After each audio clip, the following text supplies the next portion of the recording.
So Stephanie Mills says that she's making more money now than she did when she was in her peak and her prime. She says that being an independent artist means more money and more avenues. I got no problem with that. I want to see Stephanie Mills prosper. It's a shame that she doesn't get more of her due. She was a precursor to what you see with Fantasia, but a better version. Yeah, I said it. I was actually talking about Fantasia and Jennifer Hudson and a few others, and I said, y'all ain't Stephanie Mills. You got big voices, but y'all don't know how to make them songs. You got to have them songs.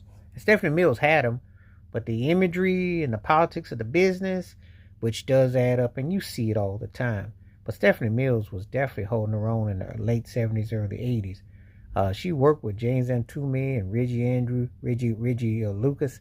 And if you listen to Never Knew Love Like This Before, which the opening chords of that also were later used for like Madonna's Borderline, and other things.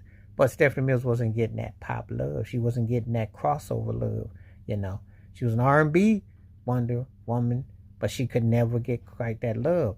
But it's good to see that now you talking 40 plus years later, 50-year career, that she can go anywhere and perform, and she's getting that bag.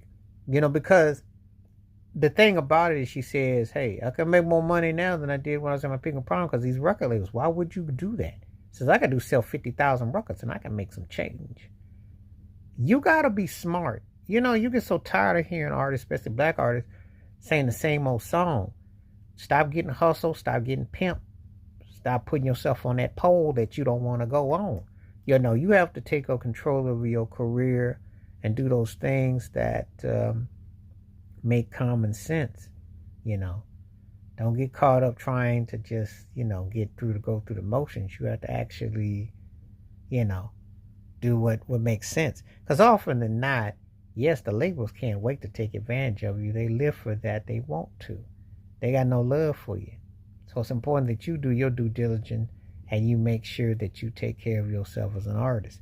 And so when she comes out and she was on the tour with Patti LaBelle, Glass named Chaka Khan, the ladies tour, Queen show, she's talking about having more of a say of her career. And that's what you want to be doing. You don't want to be an artist that, like she said, you don't want to be stuck with a raggedy butt car and you barely living and paying your rent.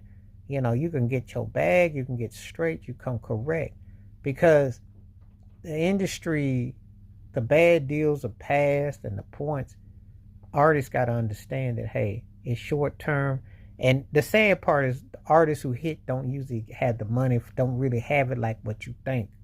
It's done in a way that's so delusional to mess up people into thinking they part of